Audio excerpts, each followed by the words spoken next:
Yeah, be been in my Okay, yen starting comedy say.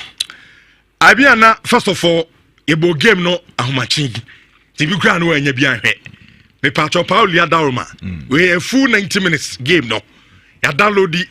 Ya dey good Facebook in Shawan 4.5 FM. And I'm also mo share live on Pemsan TV no. Game no ya dey ato. O dey wan kasa bra because makase edu Black Stars in Komosia. Black Stars na Ghana ni bia dia.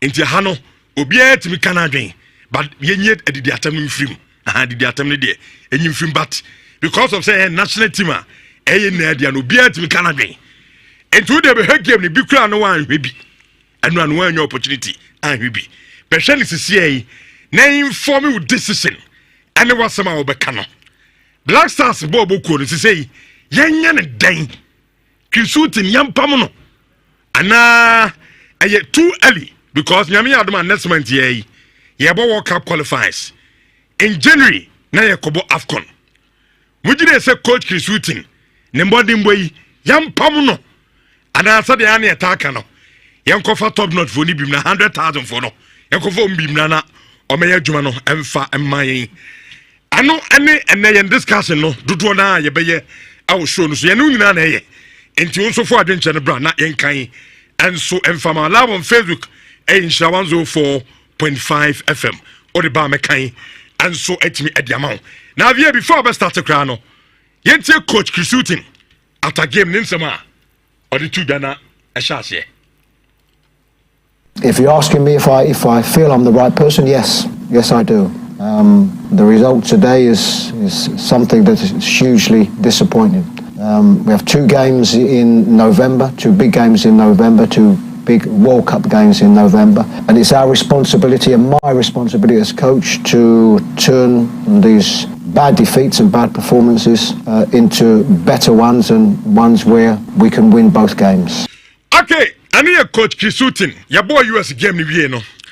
And then central for as a coach. U 2 matches abebo ni na no Lucy. And then crowd ya show 4. Na ojitum sawa failure na.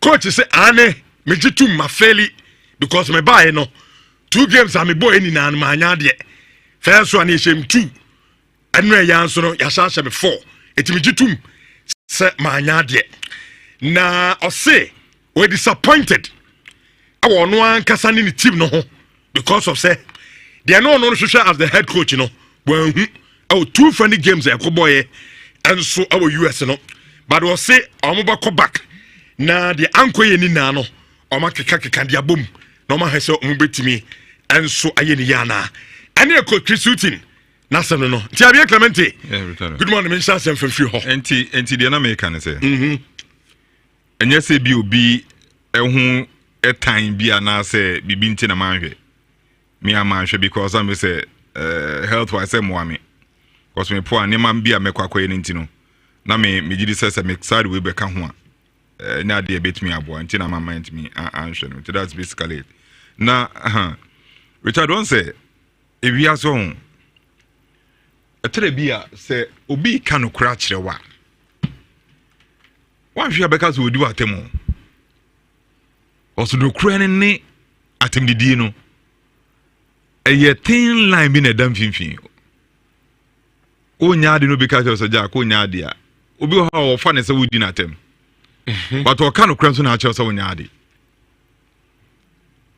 wo yaade no ka so yaade dia ene wo hu ne se sebe enya atemdidi so de meka no hwe me 1982 ni awo me 82 ni awo me ene me bi o course we bi a man ti ase that time because of bi a me age at that time but me ni me hu kra me hu Ghana kwaje AFCON no Libya o mo de bae no me hu se me papa mo ne me ofa mo ne mo se de no mo eni esi age 82 no o se tere bi a wusa ni me bu asela no se wo kai me kai pa se de no mo eni esi age pa bose tata na me hotemana na me wo na Rollins abetu limana bangu ne be kra se limana ban no kra ne sade de bia me ka se ye yadwen kra se AFCON e ko bo Libya 82 no kra nka Ghana nke enko because of political differences are Ghana at that time and Liman and Gaddafi aban wo Libya at that time no more and former president Rawlings be too Liman abegu no kaso yenko it even in terms of preparation kra no mean to me kasi nya adequate preparation kra na the call tournament to Libya no and against all odds with Libya no it me ko share goal ko share Algeria for at that time no ma qualify for World Cup any host nation Libya and the cup final near share Libya for penalties near J Cup in the bay from 1982 to date you know a year 41 years 41 years in fear aduanan baako 41 years me yiri so mo tie mi samria na so mo hwe mo Facebook ba that time kwa na enwo mo 41 years asam ne yeka and can you imagine say Ghana given the pedigree ni players e won mre bi atwam na say the national teams city no yako 41 solid years yentimi nye AFCON 41 years 41 years Kakrabini be di golden jubilee say yentimi nye AFCON 41 years because the same things na yes they expected different results they be make us some way from 82 there ye na amoa no and one year yes but you expected different results me chairman for adwin kwachiri bre ba say yepe coach e dey last edition of AFCON coaches be breeding by na coach Milovan rival che pe ni Milo ni dim to buy you ko Milo aba because Milo the first time I Milo buy no oni e be yade no doubt about it it is a Milo the aya dia yen san ko fa ni because or that or that record no Ghana but yes ko Milo aba na because Milo ya ye kase ye ko fa na bay Ghana fo efefo no matena se pa hwe Milo pa se bro free Ghana hakoye no mo hwe ni record ehun say Milo na munimu no no ono ani Milo na oda coach na na asesen and amanfo ye have you seen na ye say now they negate say sir cause adia Ghana for say ye ni je ho pa ne say so bi ka asema ye ntena se nhwa asema na se ntia asema ni fakwa na ka ne nhwe se ane ye nhwe se asema waka no ababi wo ma na se ye na se nfa nya adwuma na se nfa nya adwuma ana se wo contrary view kra na alternative view kra na wuntimi enka na ye nya that discussion ye nya the best ni enfa ye enfa nya adwuma de ya majority of us yen say wunya ka asem na asem no enye ne depe na obidu atem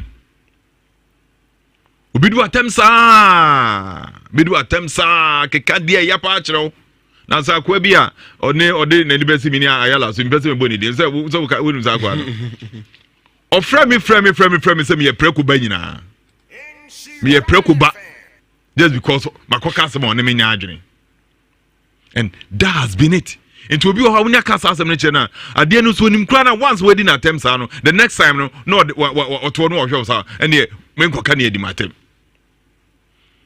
asema me kan about Milo ba ye nyina ehun ye ko AFCON kwedi ko si wa AFCON truka enti AFCON ye ko boy no can somebody tell me say players na omunim say the last time Ghana G AFCON no 41 years ago no omuko ene players no munye serious o meko AFCON akwa akoje parte mu ni kudus mu ni players e do omuko no uhun any traces say players nye serious of field no so the ball tournament ni wie no and then ni commentary by was it not about Milo because Milo appointment cry require fast for Milo 3-member committee ni aye bibi basa ni yakofa coach na ba Milo koye ye be ko World Cup Otuado kofa Otuado aba Otuado ba mika the same thing say butai na esi eni so no de pese agi no enye coaches when you eligi o enye coaches when you eligi the history of the AFCON never coaches ometimi agi AFCON tournament no le ka kire me say duduo na anya coaches omu ye coaches ade bia ukra obrof naka high pedigree na say top notch we especially we should know the Gabeka top notch coach Omana baku mienu bi aba befem. Omana baku mienu bi aba befem. But at least omo mo very consistent with the winning of AFCON no. Coaches are at least omo atimi achieve bibi. You do to aduba mekan. Na president call ball Nigeria for women away or World Cup qualifier. You call Abuja kobo one ball go let's draw wa bayara. You qualify na president na Onyan Quebec kidnap na debe near the asre semsa na no Otuado na cast wonko. We wanted to retain Otuado. Otuado na cast obeko no Otuado koy. Otuado koy yesi shooting. Any Otuado na ejuma.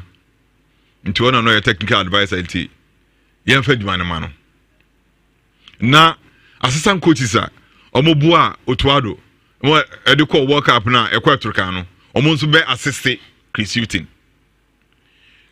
ba no among the lot no ha na metie me ka say me pe ono because the na yabu coaches are near bobo no yesika sam ni the ATI nkofa coach fufro bia mane the keka won nti no omo he decided say be set on no among the lot no he was for me the best or he is for me the best.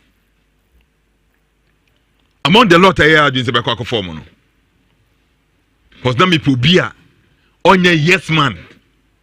Obetimi in the next form I take some bold decision. Which bold decision that Ghana for a very long time your coach is into me take. Decisions the coach is into me take say obey invited players on boy near to me akwa enim no fa we agency way and way and way MBA in the selection of players. Na yam kwani nkogwe enim ase. And buy no at least ne callers be here no kire say the track now or taking on he was on the right track. But yani Angola abo. Yani Central African Republic abo. Yani Madagascar abo. Angola home and away. Yes, certain so much is na me kase. Christy no moyen. Christy no moyen. Because the boy nyina aye radi papa yesu gio radi adase radi de bia de ada radi asesa because de bia bo na kwose ne mpaye ne bo mpaye sa na radi adase o na radi ada papa do sam da ya yesa ene nya me yi so krata na me tia eka wo yi so krata na me chance wo me nyansa wo me adwene esi yusu na me chires wa me nyansa wa me adwene e de trim e se yusu adwene no nyansa na ode ma e se yusu nyansa e se yusu adwene no to yi so krata ena sra edan nyame ene edan nyame be kwa kan se Kristo ni nya de yempam no eno so sa na wonka de enka da ene bedu atema masabo ma me no papa kro mawu kra no ye beka bia kire omo Mrs. Yentimi empam na yempem kwofo no mabua no enu kra so amanfo nteda na so assistant hino George Wato pa me dey bia se no owo didi drama ni 21 biem ni eza ko manimra se na manimra Facebook se na enyo omni nye na bo avudi me dey say didi drama ni on my right didi ne gina me dey o me chinti se mentimi na meche and on my left enso George Wato no hui we mu nye na bo afo no se Bible no mo kan o se de no mo kan unhu di we mu mienu hwe de o mu gina o mo kire we mu mienu no na de onu gina fifi na nkasa na ko ba se na o mo mienu no mo boa no de onu no ye head coach ro gina fifi okwa na ba sen e dan se na o mo gina nche no mo boa no de bia notebook so mo to am say so mo ya teacher phone so mo ya de o notebook shop na me de me hikra ne say be substitution na obeka say the player na de ne bamu no obebobo le busy da ni akwatwi notebook ni atwen na ya drodro bibi na fa na ye say na fa na kwa na ye say player to ba watankwa de bia ya to notebook o say de bia George what need to do about what notebook as a tablet do kra mo de bia mo kwa notebook ni tablet na ba na plan ni atu plan na begina na ya drodro na fa ha na bra ha na ya bro echi na say plan ko gina park so de ke bia say de no na say sa na ka say plan ko e ebia tiu de mo ka che plan so nko ye no okwe wa nko ye no na wo gina wo ye den Me de bia me de me example me chira de. Me chira de always say we teacher in a whole classroom. Nkura na wo chiro ma de no. Ese otimi hu be obia hoden wo. Be obia sinto wo. Uko classroom ese ohunu. Achekura no first achekura be na otwide se otimi ho na se na otwide se otimi hu. By exercises, by questions abebusa and near amount for contribution in the keka no na wo show bia nkakra wo show bia nkakra into omo mo nyaade no wo pio mo omo mo yaade no so no wo mo so ko banim na wo pia wo do bia omo mo nyaade no e de ekon kakra sa ye players here we why pa na betimi akache me say players here we and quality players are you betimi ase yaade players away. And when I say Ayala be US or squad no etre or my Nigerian. The players away. When the between a catch and pass the players away and your quality players are on any given day, so when you're the right direction or multimignade. And then I pay me so now you need to be a friend is Stephen or Italy. No one send me voice message so I want to be in T program, you know. Or blame me players. Now you say yes. You better blame me players, you know. Now when the cast here call AFCON no players no money on margins on bebo no. Visa AFCON no. You call World Cup. When the between catch say players no money on margins say World Cup on bebo World Cup no. Visa oh. It was coaching. Coaching has been our issue. Coaching has been our issue. And today behind here no ye pe ade efo.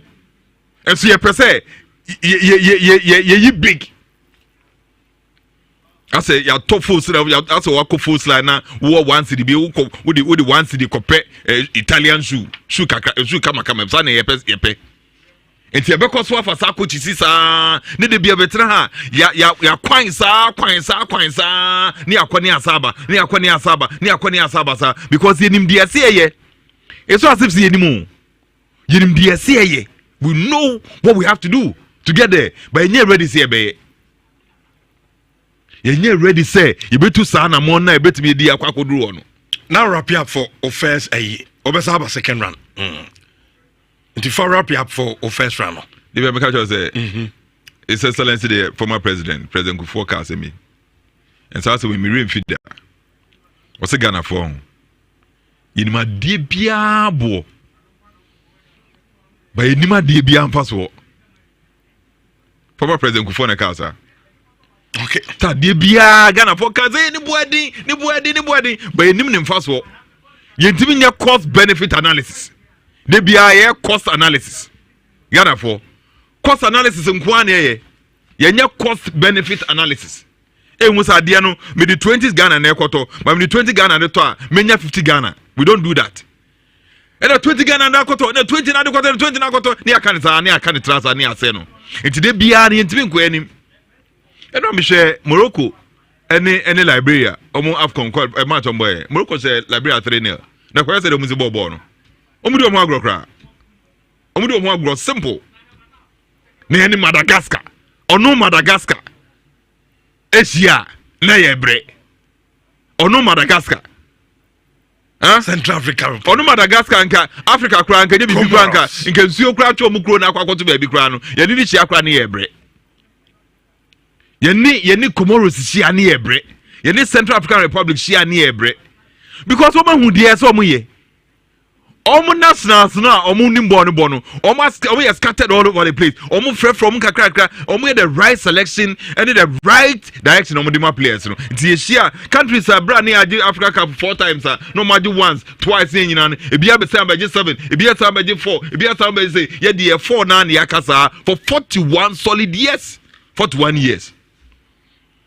And she said, we manager. Yam pump Christina. Ya check.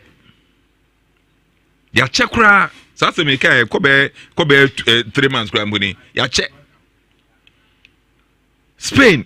Miracle was it a World Cup and answer Euros? No mukobo. No mu coach Julien Lopetegui kano. Yeah. So before Omoko World Cup, no. Was it a World Cup good? I know on na kutom you decide no. Na omofa no ba national omo de ba national team become the man omo de ba national team no na okwa national team no ɛna ɔne Real Madrid nso kɔ yɛ arrangement sɛ ɔkɔbɔ tournament ne ba ɔbɛba Real Madrid Spain FA ne tie no ɛno ano ɛno ɛyɛ to ɔnya ade o principle ne sɛ yɛfa was head coach of Spain national team na unti no bia ni nkomo bia sɛ bia bɛsa akɔ akɔyɛ adwuma bia bi obi afa no no tournament ne bɛhyɛ ase na nkɔ akɔ handle team of tournament no ɛnam saa no yɛ ni ntino unu so ɔmo pam no kɔfa Fernando Hierro bai ɔmo pam no first round aha yɛbɛtumi ayɛ saa deɛ no yɛbɛsa aba hɔ for second round principal Ben pa na yɛde yɛ adwuma ha principal Ben ne bia meka kyerɛ sɛ so when you are there now you are not guided by principles as we are tentiwo muni baby ugina. All right, Aria Clemente that's for first round no mesaba you bought 2 matches. What coffee break nebra. You bought 2 matches. International break no. You consider 6. You consider 6 goals. Coach is who adjust to fail. But mo man no be adwuma no. Emren coach say you coach after in January. I say your World Cup qualifiers in November. And it was say from now coping next month no more man time. Ojide so obetimi aye niam bia timi besa ababak timunya abotre obetimi aye no matona mana bedu ha no ontimi nye nti yema no nko okay Aria commented obasa aba second round obasa aba second round tudi nya abotre na fi so ha no so the first round no ade ben obi abenya first and second eti avia abo the first round na wi aka the second round obasa abbo na before amako fifi ho no Mamin come for Arash Motors and Famon. Now Arash Motors no dear ten say Amo ewo eyene ankase sesan so yey ofri tech na ba sesan so de obusa meet no kra obetro obedu ho no omo okwan ho pe na Arash Motors no nyamienim no kra ni sa wo promoto pa na wayusu ana de ta kan pragia yi we say pragia aduma ni ska because of say na say me kai madam for bank bi so no ohon mu nyina o diska no de toto pragia edema boys no de ye adwuma de bia no bia be sis na madam for sika wonya no say pragia sika o mnya sam kuto wu etimi saw se bia onso wo dream bi say obeto pragia ne bi na amo bi de aye adwuma de ama wa koto our around because omo de ne de eye mono onse kan so say ye mono antwifuo so ye kan pedro na ntwi pedro etimi so koto bi ho amuso de ne na fo pa ana amuso de amusa wo pass no enti wo tokra na koba na se wo hia pass a wo besan ade aya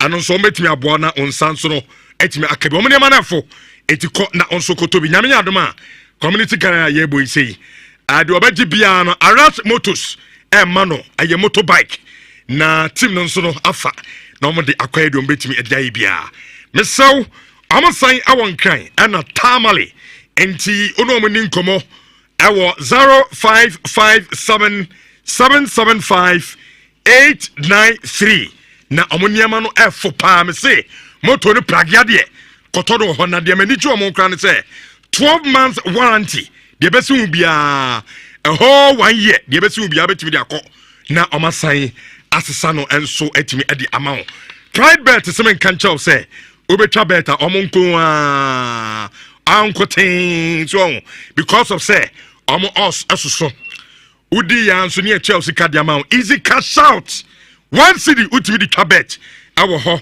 nyame ya adoma Wednesday Thursday Friday games ni na no ya biem se for 1 city enso brand eba bi twabi eno anso be use your code no 229M7 now they try your bet kama no the 20,000 Ghana city sanso and Amadali sports quiz no so and so utimi etwa questions na 25,000 Ghana cedi gas some cement ewo dwaso mesel kotobi na efese wudan no na betimi aboa ye pa contractor bia o ya kwan mesem contractor na mo okrum hana mo ya kwan 3 months 4 months na tutu on cement mo ntogasem so erinti na mo ye ya na kwan ni na tutu mesem contractors na mo kwan nye no mo nkoto gasem na mo fanya kwan na ekwan no anso betimi ache na da bia ye kwan mev no yetimi atwa so tigasem anu na obia eto entu tobi na bibia nya kama enso mfama Fifi Manfred Chuku Emeka Ogochuku ana eba na afi ono so the first one etimi edi aban na fifi bay na me kan for aheneba osebo nsu plaza no na adiama o pedum store na odi adu djuma bia me sew o de afo o mo store so na fo pa say bia mo ya lawyer fo bi ene ne mpesa mo timo law firm corporate office na mo pe hospital na opese obie conference hall okwa ayewo stores abetimi dia sa ne ma nyina e bia wo de ne for business e bia so ton phones electrical shop cosmetic shop nkunu mini ade a ni na no heneba say bonsu praxa ye a store ha obetimi abeje na asiu tu ho so ni patwam tie tode hensisi anu anya usika onso de kwaje shop no no anya mfaso pi anso e de aka ho ono 24/7 CCTV cameras ewo ho security de bibia aye kama aye obesa nya ba bia pako ka ana afensu yesan wo cleaners a o ma ne clean ho ni na edare fe stores no so fofofo ana omo edema wo 0246956891 na munomo enso eni eye nkobo omo na no na so asene meko na Fifi Manfred Ogochuku at the first one of air submission no enso etimi at the abrain na mom taw menko ahodwomra na me ne owusu 7 edi eye nkobo owusu hello owusu uben radio na me say ocho ho free radio no ma me why ma kemo na aso wani ajibi say la be dey na eko wali aje pa na den tinu wani aje na me lika bia wo me na ka me last 15 cities me say me try bia hwe ana wo sorry na ka 15 cities na show botom me patane ana so we dey ma me count me na me hade ai ana nyame asia be hwe ya be atia bi sufre etimi ka say o 500 cities no aba phone so me patane wow say na bibia be fine so ho bibia be kama hojo nso de ehun say ho no enuane ni bibia ho kama anti did it good did it good. That's it. Anyway, yeah, that's it. Oh, 7 and a siko no first draw. Ah, 7 and I didn't 500 cities. Inti, and you know, so na men call Fifi Manfred Ogochuku na on also the first one of Black Star submission no on for Antuaso and for my Fifi. Chairman. Good morning. Good morning. Bibi aboko. Enye. On tanka bibi say yade. Say Vivi pa me busa so ho tese ho say enye. Because enye. Because of Black Stars in Tiana. Okay, the last time US share. The last time I think share is a 2 and a number. Yeah. Asamajan. But yeni USA bobo. Enye regular football. Means that Nyame cannot timasia. As a Ghana in Nigeria. Yes, yeah, exactly. Sir, the rivalry no honum. The battle between the two nations no honum. And yeah, bobo na, yeah, not for results, but one from our original park, so you don't need the red, gold, green of Ghana no. The pride. Yeah, and it's superior than every other thing. No. Okay. Rich, there were big problems in terms of how we manage our football, Kruma. Big problems in the tactics of the coach, But essentially, say players in a park also, and they begin to play like a Desi color. And you also say, maybe I a Black Stars for me a reality check, to be very honest with you. And I am mentioning words. I'm a very optimistic person. Usually in life, say, any too good, I want to stay with the positive side. But seriously, your players need a reality check. To be very, very honest. Okay, and say Jordan so no ya drink. Okay. I say you lose the tia US no. Asem say no kind Jordan. To answer your question, first of all, I just feel like it's a matter we just need a bit of more time because it's a new group, a lot of new players, and most of the players are really inexperienced. So it's not easy, but we're working on it because we know we don't have time, and this type of games is a reality check. And now we know our level, and we know we have to keep working hard to get this cohesion together and to learn how to play together and all those things. Okay, baby, I'm a pen honna bano. Jordan say, Asama ufifi Manfred Okano no yarding, or say a reality check at the team no. Now more players in the class is more size. I want to say, Sani a gear in this old Black Stars, a yard, no. There be 2 games you have bought against Mexico and the US, no. I just see a team and yard say. A reality check in the more Marcus players, no. Rich. Or no say a reality check. Aye, Jordan, are you? It's not just a reality check. Me ain't interested in reality check. Me are interested in the attitude of the players on the field of play. You see, before we even talk about tactics, Okay. say yeah, Black Stars boy for a very long time. One of your best players, Ali Dusedu, me boy. And now, if you stayed up at 12:30 to watch the Black Stars, one of your best players was Ali Dusedu again. But Edu maybe Timothy we are na debi. Esusu kaftan. And opam say Alidu Jenase. Now him problem ni nye skill na Timothy we are no. The issue was Alidu's reaction after Sadia no. And enye say bi Alidu enye serious player o. Enye say bi onye lazy player o. He was tired. A break. Udie Michelle, unje no tactical boys you need to come. She Timothy nyama ne kwa she. Alidu wa bre no bi obi enisem. It took Thomas Step Party to jog back.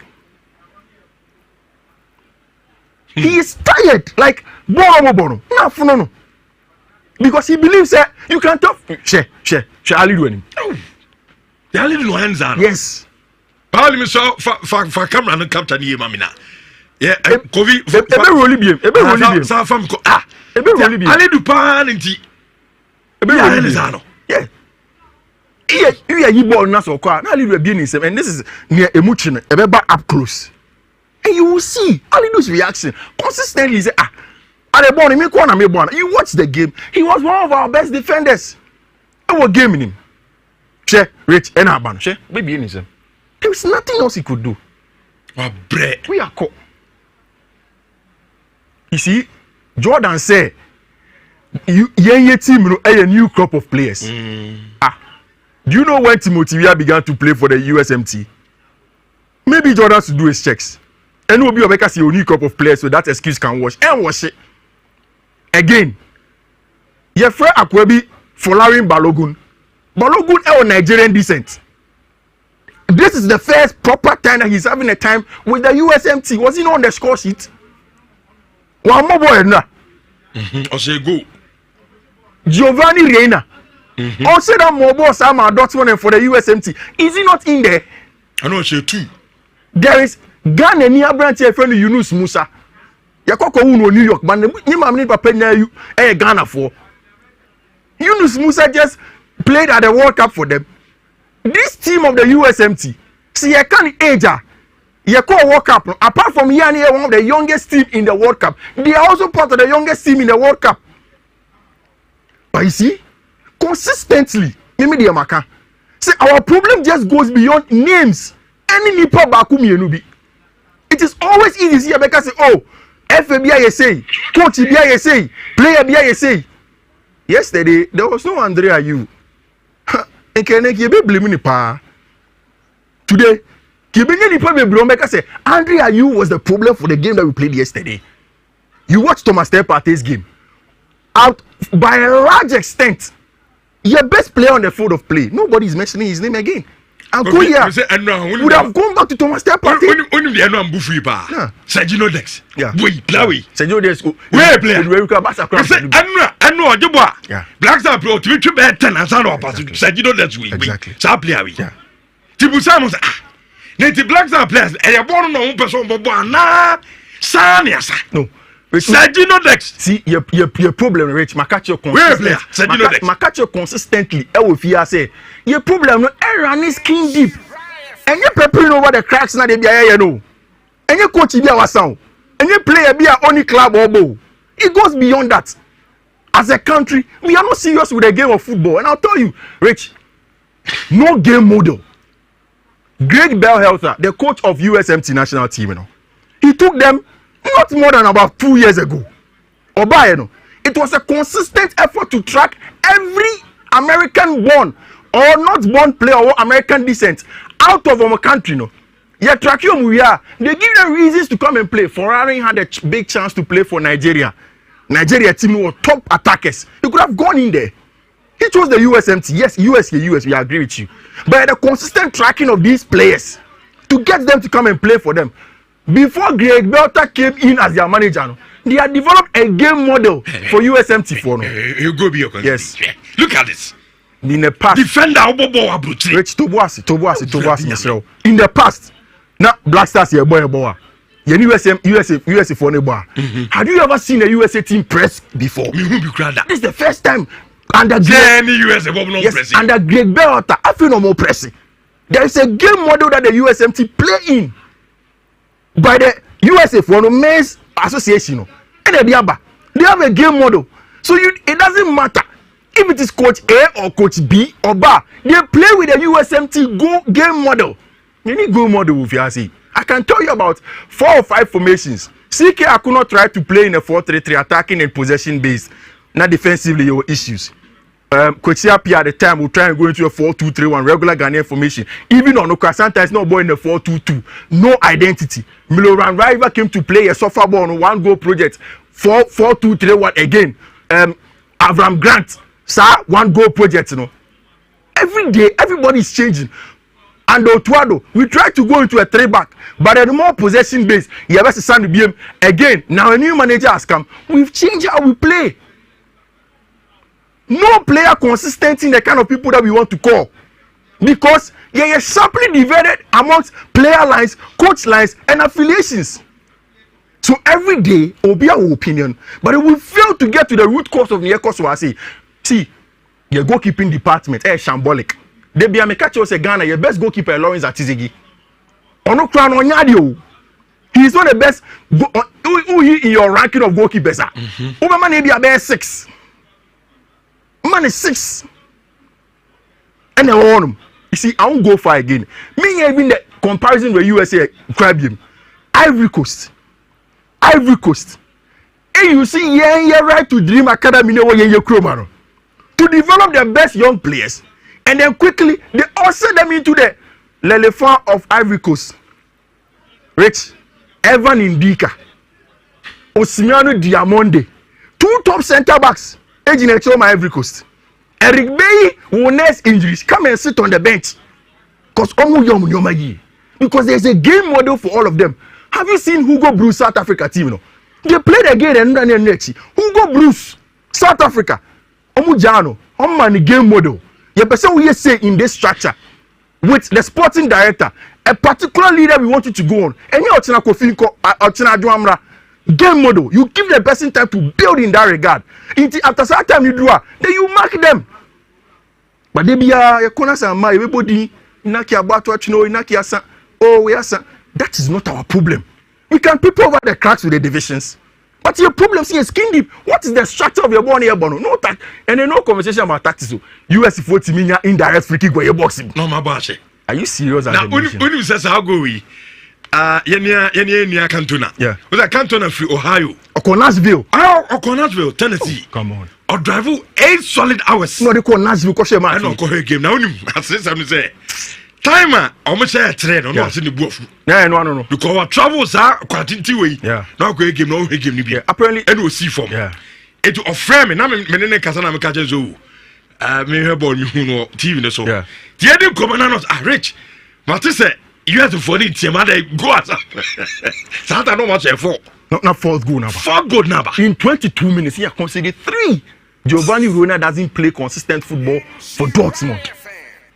See, team no starting lineup here the cream no. Let me not lie to you. At 12:30, I was so tired. It's Obi sending me link and me here say me babeshe na afwa. Wada. Me sorry 4 a.m. The first notification about me from my phone no. USA 4 Ghana 0. That me Danny phone is on tour.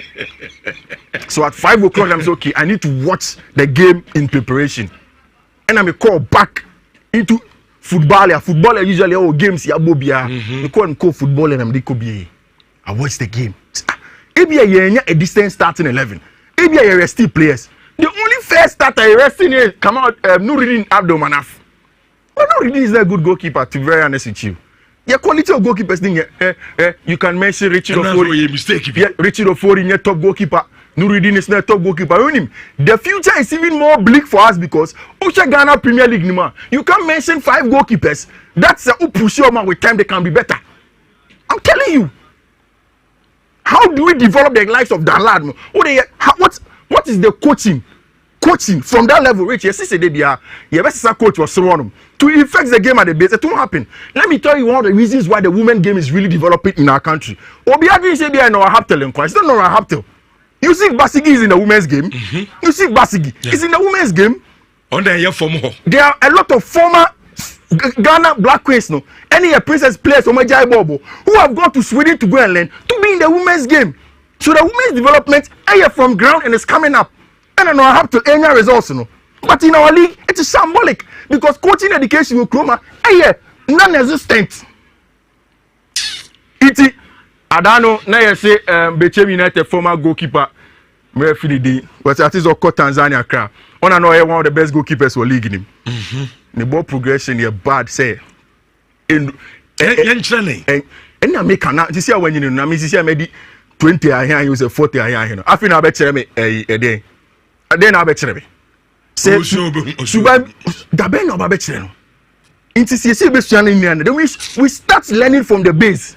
The last time I was inter-universities games, we said the baby amount. King Faisal goalkeeper ebe dem chiche penalties near that. And community soccer near Kobo goalkeeper no chima other chiche penalties man of the match. Is it not somebody that's playing the Division 1, Division 2? Yeah. How do we develop these people in the coaching level? Was our level 1? Because community gala born here. Quality. Get your players. Eti that be ye bobia na me juna me hedi. I have a question na me bi sam say this our talent 29 kwada wo ha. Ti di entini na chere ti ye bresa. Yeah. Na team na ye ni obi a on track wo mo. Team na eda. Develop wo mo. Team na eda see no. Rich Inaki is not a bad player. Kudus any bad player. Jordan Ayew any bad player. Joseph Pates any bad player. Thomas Partey any bad player. Edmond Ando any okay player. Alidu Seydou any bad player. Nicolas Opoku and that match. Gideon Mensah and now he was symbolic. But that team way, if you have a structure, you have a game model, you have something that you play to, you get it done. Obiaba no Sane Sano. Where Alidu Seydou in the Black Stars, Wabamba, and how many coaches? How many times has he not changed? There is consistency elsewhere. Go back and watch Nigeria since their old coach came in after the last AFCON. There has been consistency. It is a rigid 4-4-2 with Victor Boniface. Any Osimhen any monum. Consistently, there have been a lot of analysts in Nigeria who say Victor Boniface any Osimhen combination is not good enough for 4-4-2. It's only for Victor Orban and the Kano. They do those changes in there. But we swap, chop and change. You see, let me be very honest to you. It is high time. Say GFA no episode mo yoma jumeya. Now almost share the long-term successes of the team. All right. See, don't be thinking about winning anything. If you can scrap things. I know yeah. Advice how them are Ghana ni. Oh yes. Me and fancy teams AFCON here. We go straight to Mr. Mercado. The vice. Me papa pardon. It is a job that we need to do, boss. Straight up. A proper game model. Proper structure with people that you have more time to get the job done. Let's forget about qualifying today, qualifying not tomorrow. Then look at our successes based on the progress that we do. Okay. And yes, sir, Rich, you bet me sacrifice no China. We'll come back again after the AFCON. What attitude of the players? Attitude. Me say from your goalkeeper. Yeah. We are branching free man. Alidu Seydou. Yeah. Players na no mujina park na so no. Obia dey say okay, say friendly match dey ebo. Etiyen kwagina so ne friendly match ne nko. And now I watch England and Italy game now. I watch it. Yeah. Guys Agit. Onye coach hu bia wo. Guys Agit you okuta England national team. Onye coach hu bia. Ba wo dey say England players no. Jude Bellingham. Wajeba opeso chire bia say me ne ka midfielders am yade ni bot. Jude Bellingham jump out to his advantage no the quality no but Trevias na go ni ball ebe won say the Jude Bellingham ebe man number 6 jersey or Blasters won't be more ball now Canada no on the let me be some question me dispute you now can ma two point the mention person Chelsea me dey enquire any point the players with you ye players no enti pattern no ne kudus no ne ade no enti se coach no kra na o de fans wo bon nya dia enti almost quality no be very big. It can never be better than team no was Rich Brazil for Kwakwa World Cup those days when they met the Europeans that was the better structure no almost samba na nko baby up to now what's the last time they won you need to build something yes idea what be kudus yeah fence yo na ani on first one no be sabe bim na ya to so no Adams and so na yala ne be so na ayala wi an masaba Javier Clemente ho no be had in the last submission at the account na me be lines no 3P Garlic Mesa adu papa no tobi na nom your number one immune booster in fact abaduma papa ya rebi to say stroke no me asema kra de e tu ten e the garlic and I 3P Garlic Mesa e the tobi na nom na bibia nya kama enso mfama edroi ebi wodane heba misi heba Colinac and Apidank ayedra in fact essay ade p 0248928824 number eni komo when it is sports and online games ho a make am for one bet and ade amawo one bet there also no so udi ya ne Chelsea card ama easy cash out na say almost so jackpot no kra there hona sikani dina akogu etu de bra na also jackpot no from Monday to Sunday week ni na yentwi na also nya sika bibiri and so emfa emfrim of first time ma offer of 300% bonus for a first deposit no nemu ayesu omo promo code no na bibia anya kama and so emfa emma omo na na so asene Franco Trading Enterprise ese phone so de on na ton papa Samsung Nokia iPhones smart TVs ya kofa bia ba fridge said the open bia air condition and a CCTV cameras ni na no ya kofa bi enso atimi ade aba for security reasons there makase ese obia efia na wadwuma mu no onya CCTV cameras enso de bobo ba bia na o monitor said the honsam no enso esiko adum ba bia tokro bia no Franco awo ho ya number ni 0245316969 Pacific Fashion and I'm the chatwo na makase nipa de o ha lezimiem dress God madam was dress God dress good usi abonti obi anwas abranti o dress nkwenti obema bi won mo nse ba pe uni ma de kwenti an dressing no perfume kwa keke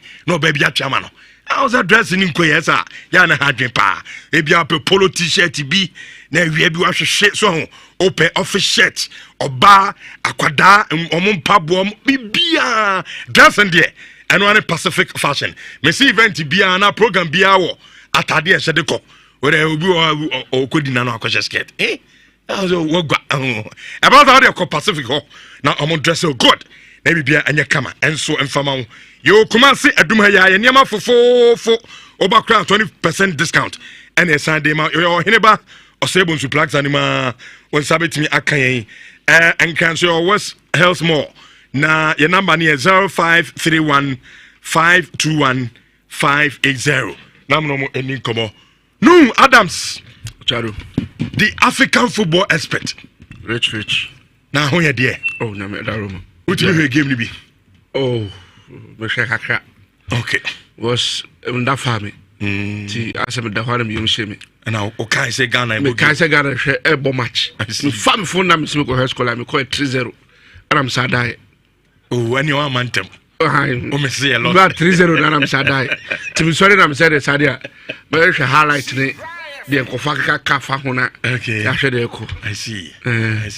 Ba me de enye mo mu de. Say US I say 4. Oh, enye mo. Adinti. Ya pon any Mexico match na am fa via Clemente. Na me se bona ya ni Mexico abona Mexico a to the US for me share 4. And nim ho me catch Adams money mu nyina don kom. Say bona ya ni Mexico boy na de. Minim US team no ma show mu. Na se sare be body am be share 4. Enti me Tama me tiwe ni am who say 3 so dey be kind ya be butu dey we say twice on that. O me pese be ha me ho pi. Ghana team no. Say yenye no. Ache. Ana since AFCON Cameroon. Ana sadwe aire. Awo hwa na ase de ana deceive and say wo mo na e wini bakubi. Oh, you really back one no matter. Okay, say a call World Cup. Near say manage expectations, they are call World Cup because 90 day crash any home. Ya kwasa Switzerland na no matter sign. Oh, I feel you bet you qualify for your group. And Tisara Ghana tie. And koye ba una ba ye na ba ku mienu bi sha. All of a sudden, na side na I'm who be GD free ba. Na ye nya didie bi say team no betimi ase o man bia makat ma betra ka cho se ye matisa ye ne Angola ebo home na we Madagascar and Central African Republic boy so o hwe ya no se coach ni nyaade man kan wa me na Christian Mpodie da GFA start so mo ye process on be announce Christian as the head coach of the Black Stars. Because I say I will never support it. I said it here. Say, Obi or a technical advisor to the Black Stars. Oh, World Cup. Near failure. We maintain our technical advisor. And then an assistant now, or Muko, Muko Felino. Near you head coach and go through what's it, open so, or transform with team. Yeah, World Cup. And run it also. Because the technical advisor is now the head coach. Together with assistant now, Muko World Cup. So why are you expecting something different? I don't know how all part of free or more do call World Cup out. Yes, who could go when mass. And because of Tado in your head into your free senses of Yaba. The man was our technical advisor. You can say technical team, Asa into Yeguna. It includes technical advisor. No? But Ghana for any your perception, or count to Adum Fenty, every club a Cacrobia or to Adum Fat. Papa yi ekoti wo England, Norwich ye hunu, Brighton ye hunu, Newcastle United ye hunu. Teams are coaching bebre ye hunu. So a person who is shooting, a level of coaching na or self Frank Lampard ne Grand Potter vie Clementine for no. Or mo level no. But because we are coaching EPL than T. Hey, top notch coach. Oh no, the team influence no. And now African game ne. If you don't respect certain things in the African game, you always come to fail. Sven-Goran Eriksson will not fail with Africa. Sven-Goran Eriksson, or coaching the national team or club, fail with Africa.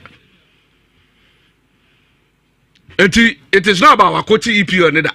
I never far. Sarabekano, I Louis Philippe Scolari, and I know. Maybe Carlos Alberto. Yeah, Carlos Alberto. Or they don't to South Africa. No, coaching Brazil in the World Cup. You have to understand certain things before you appoint certain coaches to lead your teams. That is the reality. You see, you said Central African Republic and saying build up to your final goal. It was a foul. We didn't deserve to win that game, and that is clear. Central African Republic coach, after the match, what has more kind? Okay, I'm for so you're saying it, but he was telling us the truth. I was supposed to say, "I body here." Now they have corner. Yeah, quite corner. Yeah, Cameroon. The same thing here. Apart from one, yeah, showcase. And I'm a cano. Ghana for Nakasaro. We deserve this kind of embarrassment. So we in a win Bakumi Nua. Near perception about Tim Nhyira as a son. United States of America for any but they tell me news on Messiah and say the last time our Mulusu match before Mulusu Germany match was January 2025 2023 25th January was the last time our Mulusu and San Mulusu no more about 15 matches still 15 consecutive matches US and Lusubi. Until say Germany be show. And to only such a team koba. clearly team na tell say consistent omo star omo bo eritina no ma yere eko edmo Mexico ya omo share 2 US for us omo 3-0 US for omo team Mexico omo show omo 3-4 that is the reality until we accept say the team didn't sa level no we will continue to struggle you be call back and forth sa yempam Chrisutin me o pam Chrisutin in the Accra nothing will change at the AFCON. Say pam Chrisutin in the Accra me I don't see say there will be any change at the AFCON. Same result now. Yes say Chrisutin in build the team me boy on build the team Ari asaman target on Sankoji AFCON. How ni me no o kabom say o yen say. Also on build the team. Or build the team no Sankoji AFCON. O better no build the team attack Koji AFCON. When you know so need time or the build the team. Senegal mo are consistent and so obi team show mo no. How many years na Ali say e dey build the team no? How many years? Say them years no. It is a Senegal or sharp team biaro mu team sha. You have to understand it. Okay. You say you mbu opponent bia you kushia ni bia, and that one too is another factor. I catch you say game na heading evolve teams no improve it. And see so uko share team be now the ni di keke. Oh USA dear. See some more World Cup. USA dear. Meanwhile last 2 matches out in USA. Abo before and around share no. Also World Cup 2-1 2014 and also Sasha friendly 2017 2-1 and so also sad and so. I'm not surprised USA beat us. Okay. Kotie Walid Regagi Morocco head coach no. Yeah, AFCON draw we omo busano about AFCON draw no. Or say nsema or can World Cup that time no. I'm from Fanchero, no nim do okay. Or said in some account after the World Cup said Morocco bet magic bibiano. I'm out young Fanchero, but that time no nim do okay. None any jembro so to the manicasa. Na AFCON or so beja or brepans and with magic. No quote you van sense to bus or beji. Or did I coach you the same thing? Also, there is no small team in Africa. And Tunya some luck win be against Central African Republic. I don't think so team no. Ayewi anu basa ba biem now the second round no ade aba Bismarck Owusu-Bempah Ayala ana ba na afi ono nso ade ne first round ade abrain ye be dade akana mom na mo nso ma be chema dwen Medimosis Process Center before Ayala be ba no makato se be me bia our prostate na prostate na samba ho a na hono ana na kofa ha nso ade breni pedua say how ma ho no problem but the tienie de kan aya akọ check up so ho na Medimosis for enhwe prostate no emfama se ne be ya sa asem bi eba omoso anu ntam na omo nso atimi aboawo na omo yi enso de afi ho de amaniti make say omo ade eye Medimosis prostacule T no any prostacule X at yaba nina ondoma abeboa ye pa sanso no mo garlic capsules no eno nso ye immune system no now they are building a kama Mediplus eno nso eye for eye me vitality na aboa ye pa say Medimosis enya no nko ayade bia wo yare nko ade a oba omo ebetimi aboa say UTI malaria sexual weakness nina no de call eye Medimosis Process Center ebe ho kama wo se nso okwa omehane kama ye obi ono ma bia adrona na de twitwus na amwa ama se wo se no adeskala wa unche dan hu se green se white se yellow se diu okwa ebe hane kama edi ambaun na yen clinic no awa henema kokoben off Obuasi Santasi Road about your number is 0249 542 481 eno eye Medimosis ye number no friend na eni emedin komo yendo no nso yedi bia kugu Colinac Brexit Herba KO Samson Habmem no ona no yedi bi akwa kugu a onsa betimi akabina bibia kama adi ama omuni anaso asene Bismarck Owusu-Bempah Ayala eno no na ewie na ewia say twa ne twabutu so ho na e de ewia show no enso etimi e de amama me se kesuti ne yampam no ana mo de mo gide say e too early say be ka say yampam because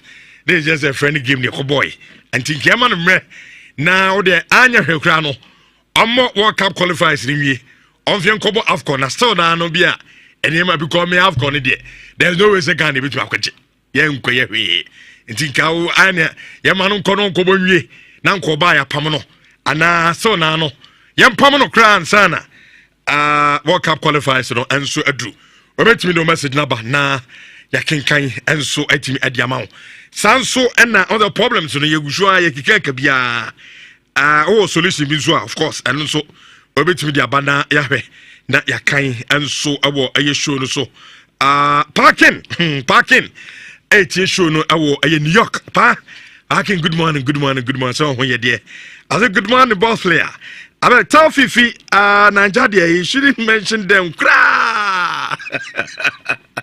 parking say bibia boko there okay yencha bruchefo ni dina hasla JK dinom bra chance nom of Virginia amunina na yencha mo ene anopai na yentwi second draw na ayala also wasum edi amame this time yakododowa na yene abrantie Osman edi nkomo Osman yeah good morning na ho ye de we show kasam kram timi se ni je wo ho pa no pai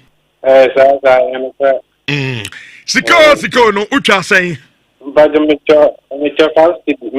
fast factory tantre 15 cities no utwa baako miensa pacha yes 15 cities yeah already 500 cities okay nti Osman no betima confirm actually me say make say yeah you know sikana about phone so pacha aba okay ya dase nti koso ahu na edi ho dance so ma onuanom awdodo wa so ho ka che obi a say Nhyira FM yem passport no anopa bi etena se 1005 o show no so star 281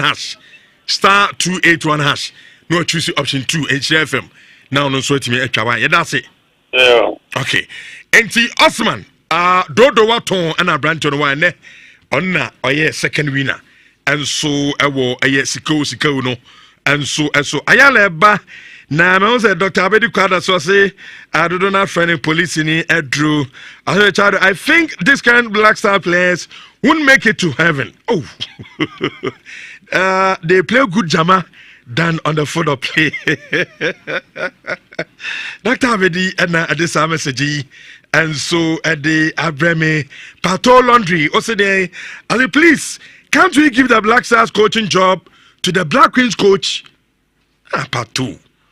Coach shooting has been exposed by the two friendly games between Mexico and US of A. We don't have a good coach and we have to do something about it before it's too late. Good morning to Mr. Clement Boateng of US of A. Way Efi Pato Laundry and this message and so at the array also bet me ado de no abana yakan and so at me at the amount and anope nyame adoma in shall community gala no so ne yes sign atwa so this time and e kwatonsu na makase community gala we wa me bi no in fact oh ya ho pa bo communities ne bon masa ade na no she brutal and no say atonsu Santasi take lead but do for some masa monye de be ye omo enso be share 5 ama Santasi temiensa ane point ya na atonsu enso ne kwada so vado omo de ne bo 2-2 penalties na atonsu ade 4-1 e ko mo ni ma sei ano awonsem ene aboabo ye ko ene ye ko de chamso na de chamso no first match aboabo ene Ashtown ena ebo ye wie ya na de chamso asuni kro from na mo so atimi ade apem so 2:00 sharp ye de dwumadie no enso ade ahyehye so nti duru a also bra shay timi nyina out de chamso na yemfa dwumadie no emfa emamo Bismarck owusu bempa ayala. Good morning. Good morning. Bibi aboko. Yanko pardon. And also honye. Omenhoye. Okay. Yanko pardon.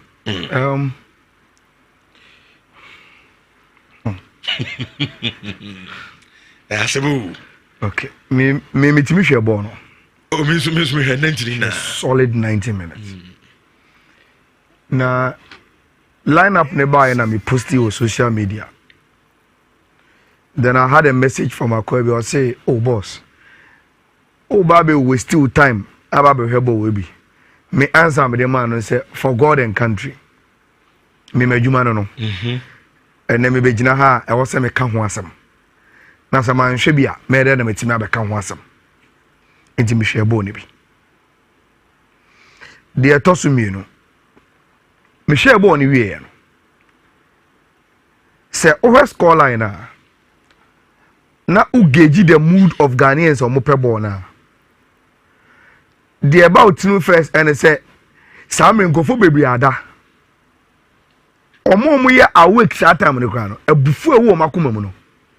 Se nkofo sori anopa. Na omo be cheke na omo hu say say US share Ghana 4-4 a. Nkofo bu befu pa. Na emu no answer na me da no. Me mpa ba me boy and say dia mi hu ye bia se ne makoma ewu akoso bia no. By the time me da sori a me ba adwuma ene no. Nyankopon ma me abotre. Na me be react as say football fan. Na me adwuma et say journalist. I'm trying as much as possible not to be emotional about Ghana scoreline na yenya no. Na enlidi me amenko ka asem bia me kasa te say fan bia na ebu afu because team no nya de. Dia toso Rich ekumwa e wo se yesua se asamba ye benya ntobo ase kakra, especially omu lead the conversations asamba, and try as much as possible to be more informed and sana obeka bibia waka. And I'm saying this, look, me the reason why Yakobo World Cup New Year no, I was saying say Otuado ko na say Chris Wooten eba me odi Otuado jina na the Chris Wooten jina wa, I will choose Otuado 100 times over Chris Wooten. The simple reason why I was saying that, and say bona ebo park in so no eye more of the koso our team training camp, team talk, team no sub culture, and a pure park in so no. And I will say this on any day.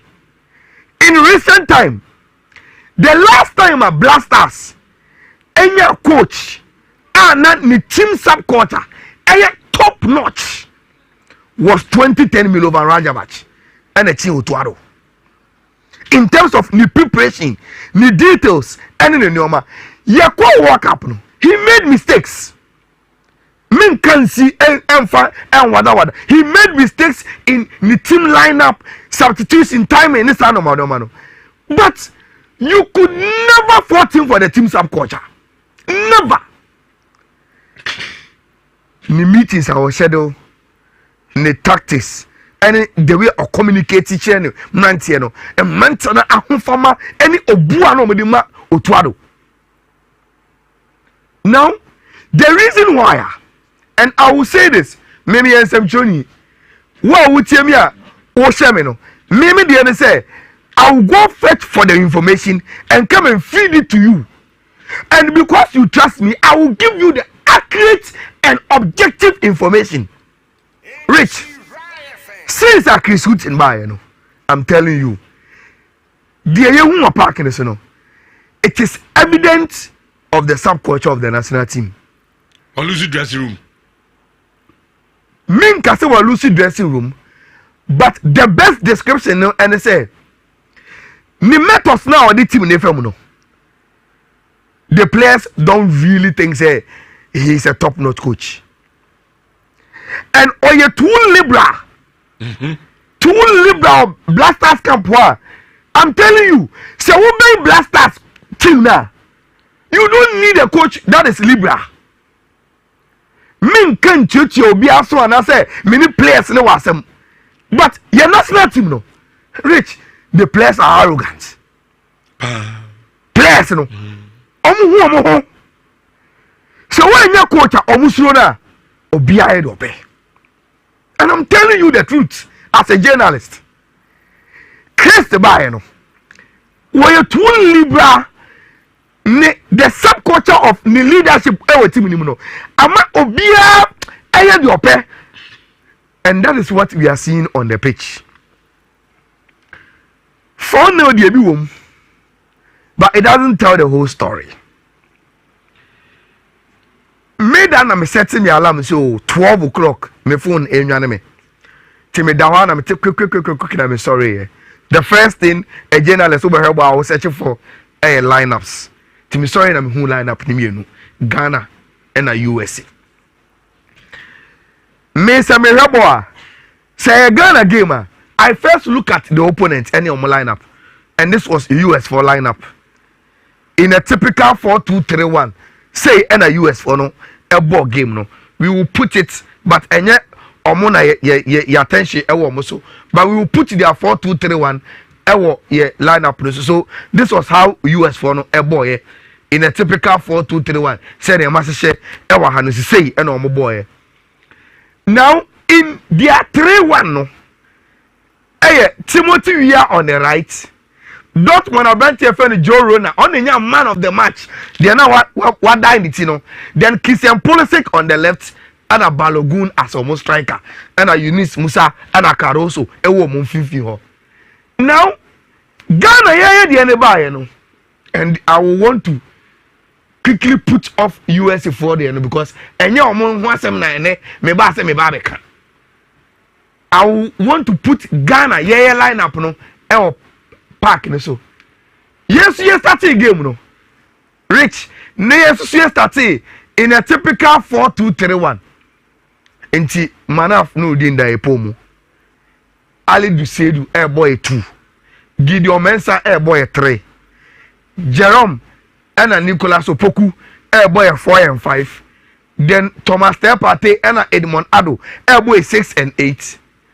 Then interestingly, ye trainer elbow in Akechino.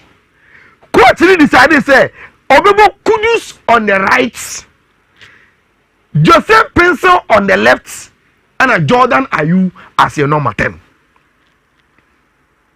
I don't have a problem with that because Sese Oko West Ham Kudus Mpo Obo from the right. Then he cuts in because the Obo 2 never him. Now Kudus aba inverted no aba double number 10 say. And the area, now the assumption was that Ali to say to Beba, I commit me around because on no power, any place obey my say recovery no her. Say the we can push Kudus to join Jordan. Now Omumi Nhyira as double number 10. Omumwa Inaki, now Joseph Prince so and maintaining the position. Now creating one-on-one Emmanuel.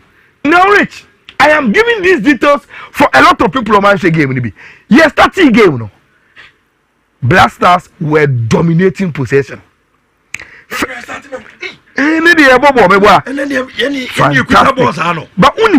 the problem no any say the difference between Tima and Mbobo. Any Tima are just interested in holding on to the ball. And NYBC or ye call Atonsino. Uzo ko Samobodu ba. Ye started second half of Santas in the Doom game no. Santas for the ball passes bare 3 minutes between so. But passes no more.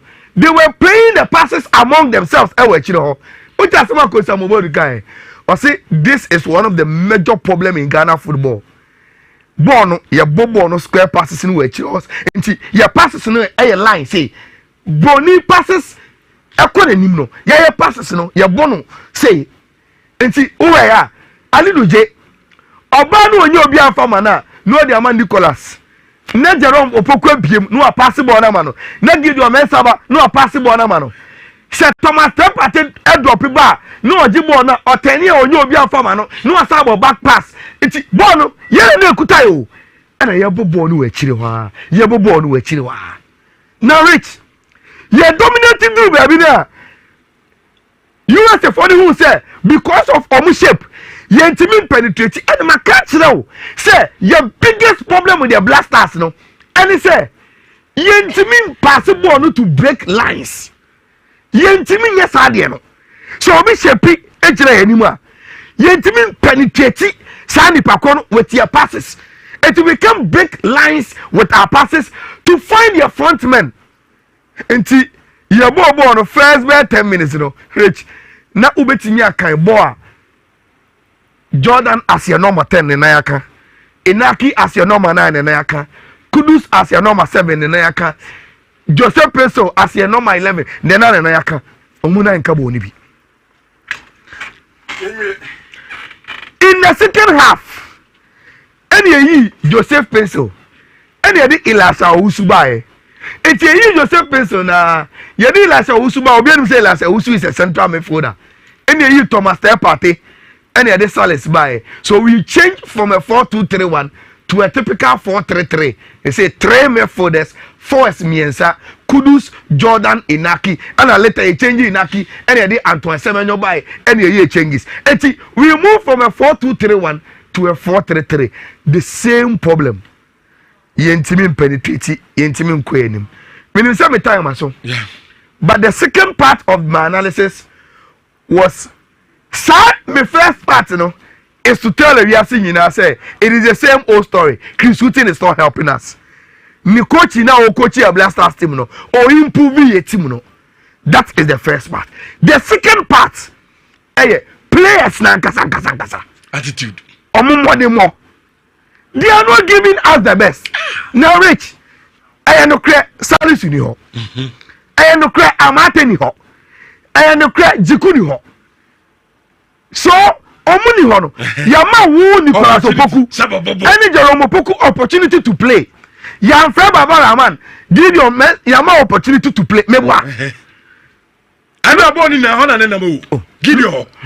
I'm not born in Namosa. Look at your first goal and consider. Say, Obi Crossable about boxing. Yeah, her boss. What to say? You know, so John, so no, I'm not on Jane. I was going to be the album. So, oh, clever. No, the other clever is out of him. And it's all clever in here. Oh, clever. No, what about to achieve? Near a bubble on a show. I have a toss. Give your mensa. At this level, the angels are always out of the penalty. It is not this level yet. I was saying, just out of the penalty. Only the name, Yapa, plan of Gano Pio. Oh, Pierre. And you clearly what I know. Clearly. And you Utana, oh, my boy, show. I'm a more on a show. I want your friend Jerome Poku. Ubo Unya Bimbo. You have more back pass here. And see, Obia was a game, you know. Maybe if I couldn't say, yeah, she said, yeah, Boyama because 4-0 there. But make you watch the goals, and it was individual errors. So, and I may say, you think you're coaching it, but your players is over your park, Rich, Omunyadi, Loka, I said, you know this. Said, you know this. Oh, to which you have necessary. Said, you know this. Apply where was somewhere. Said, you know this. Said, you know this. Yeah, what is ya? Your breast cancer awareness.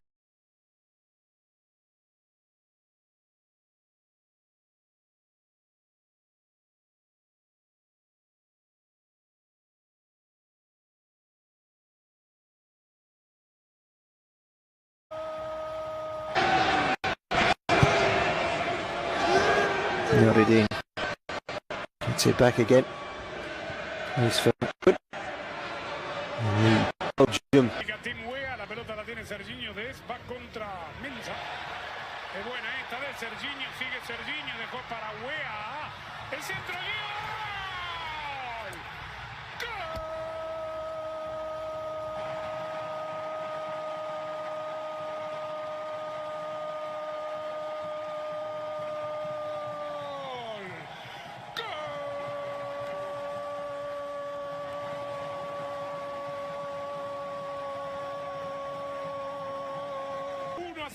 Es una gran jugada la que hacen entre Balogun y Serginho Dest.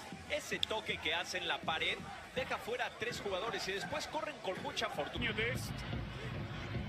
Gira Tim para Gio, que también se da vuelta. Sigue Reina, Wea, penal, penal. Y agarró la pelota Gio Reina y le indicó a Pulisic, voy yo. Creo que no hay nada que reclamar ahí.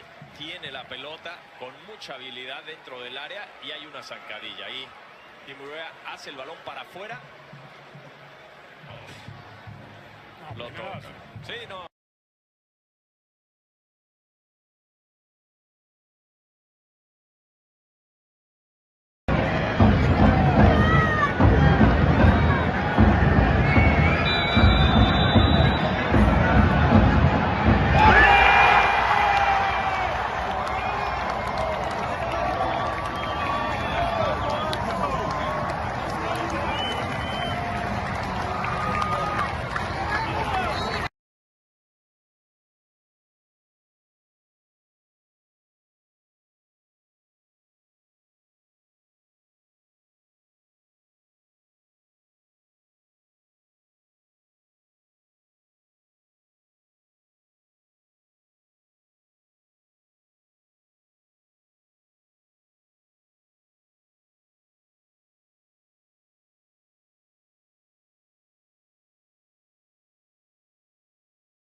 na fruju de makase in fact omura dem bia na mani age because omunduro no but nkonya eyi no anya asem keto kra opani moko aba ye nia se bibia boko de e ho nyankopon adaroma me ho ye pa nyame adom ye de nyame enso ase se nyina ye ho enso eye na fruju for de na ye ka ho asem na be ka no fo ho asem kakra san say breast cancer month be ka no ho asem kakra na ya kire bibia ye wo na mo se ye enso he no enu fo mo se mema na ya ye enso he on se mema no bi ani gim no fo ho pa ba ko ne gina ho na no fo no mama ne nje ho kwa hwe se yare enso mu a ye ka sem se when there is no doctor anti ye doctor ema wa o yire no unso mu a hwe se bi aba bi wo mu ana so mu se jinya de bia unso mu ana so unso mu sa hwe se yare bi be mu a na wa boa no e anu wa hwe anu no se ne sitie bia na nsansa na egu anu no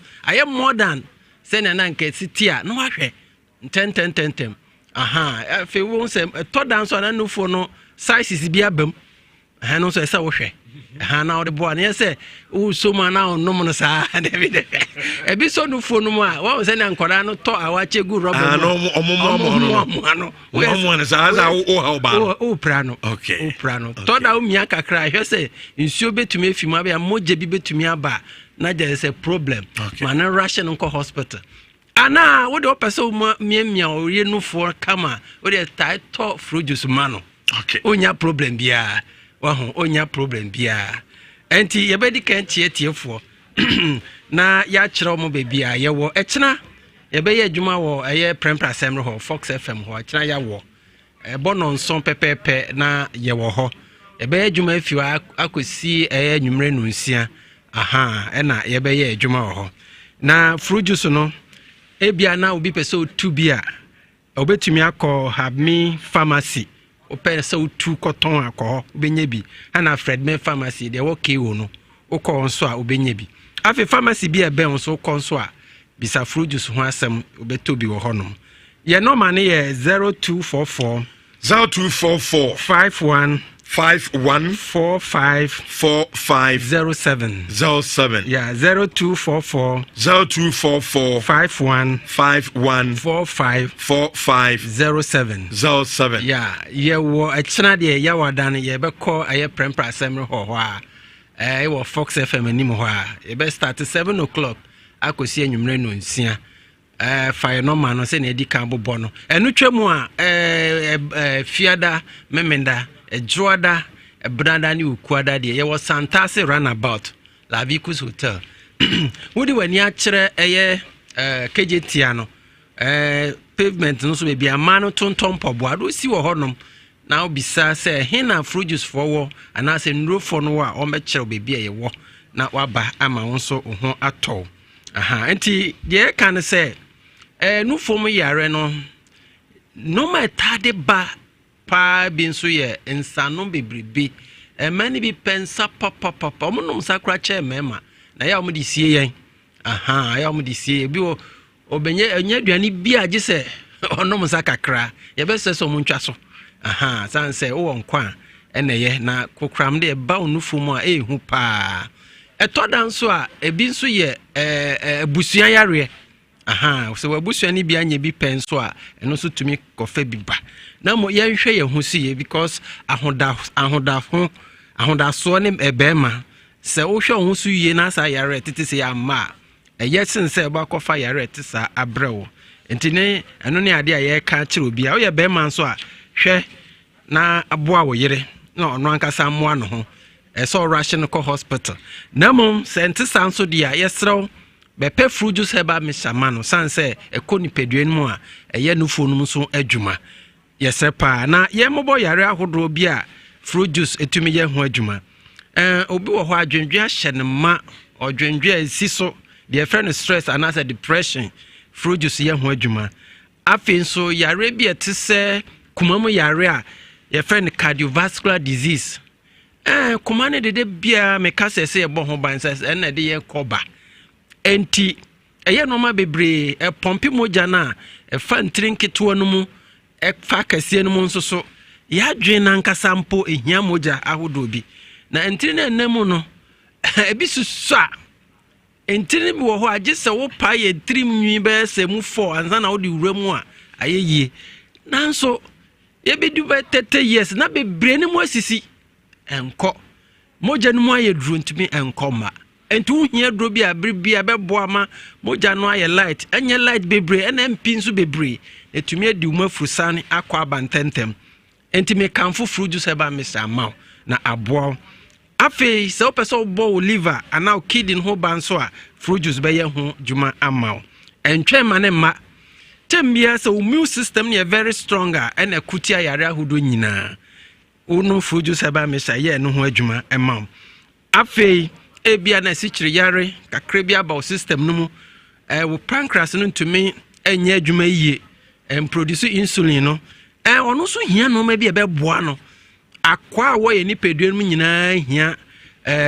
aduane no bia betumi aboa ma na fanhye yi na ni nyina wo fruit juice ba mesemu asthma ne how cancer ulcer goiter anemia leukemia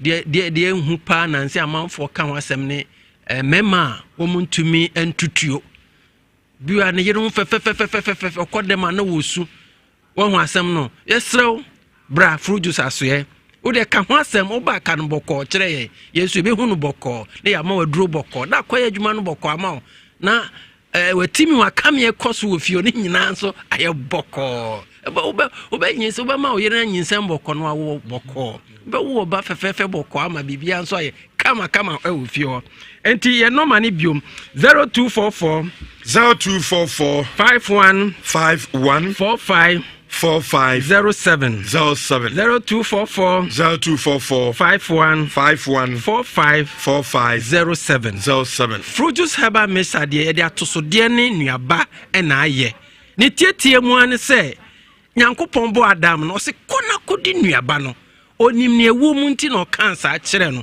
sanse no ma bi wo fom a afidie bi ani wo betumi akoyie firi honom abrawu ni pedua no ma wanya hoden te se nuaba no na twetwefi efom breyen sanse yente ase prekosese pese ye de fom dote ela nwune ye nti ya hoden nyina afiri fom enua enoma nyina omuhia sa hoden ni bi na no na fruit juice doctors na hu se ye jai nuaba ni die na mpo kotodi mpo a wonim ho nsonsanso dada enti ya twetwi mu ahoden na de ye aduro no ecosystem no mu a ekoboa white blood cells no na amana hoden na fe immune system na ayemre aba kokora aba brewa woni pedue no mu no enyane nyane wom na fe tumi awura enkwamo na ekutia yare no na fa oma yem adwuma ye mfite enu nti fi esoro koka fom yare bi a hyewo bia no immune system no boa eye ho adwuma ma ho to aha se wo soje se wo ukrom ni ahode ene obi ababo rough yenso ye mpenesa enu tinya ye fruju se ba mesai amayen obi wo se mo de bia no mo adwamanu mu sa me bra entesa wo wudi achinye no kura na mehia se bra betobi aha sanse enya dia wo be yare aha obi onum nsuo wo home mframa edi aduane de enka nkyerem se wo nyare se wo de wo nyare a echesa immune system na sa body no se yare bemu a entumi nka nkyerem problem aha wo body ni ntumi nkyerem se yare aba oni peduan mti na wo se me de menyare no na mo be hu a na yare abo wanti se da no papa bi wi awuraba bi wi a se na se no onyare o na onyare ai ni body na ni amoa no minim papa bia de bia wonya so okoba sa otewo ma akentin kanfo awuwu agya no enti me mpese sa no mani bi beto mesrew fire no ma no 0244 51 45 07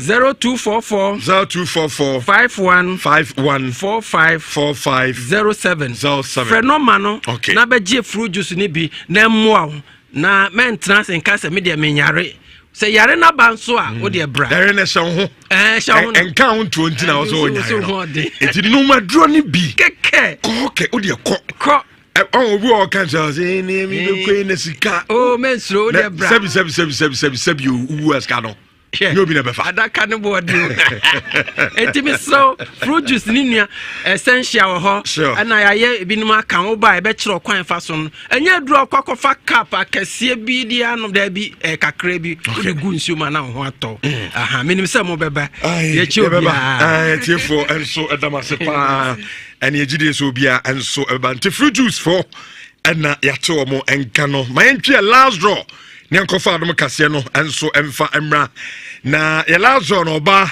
na edi efe Abigail owo etimatim Abi.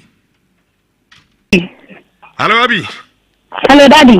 Net say Erade adom fa say nyame adom yenso ho ye pa me show kasema metimu se wani agye awia pa mani agye pa na oye den na hu se wadi me ohana minya message say sika ana me de kwache me friend baako ana osu ni ma de kwa na me kwache me sister na o ma mi kodi ana osi a wadi intrafo na ya fendi sika okay na sa okra udi wa hu da bi ni fa ne ka se mi change mi aha na utwa baako say that's 3 times okay na sa 15 cities now di try me ba sai say am say bom utwa tre no na you know like na abedim hopa it will say come sika right me ba sai and ye na sit na onso di ho dance e kira amanfo so ho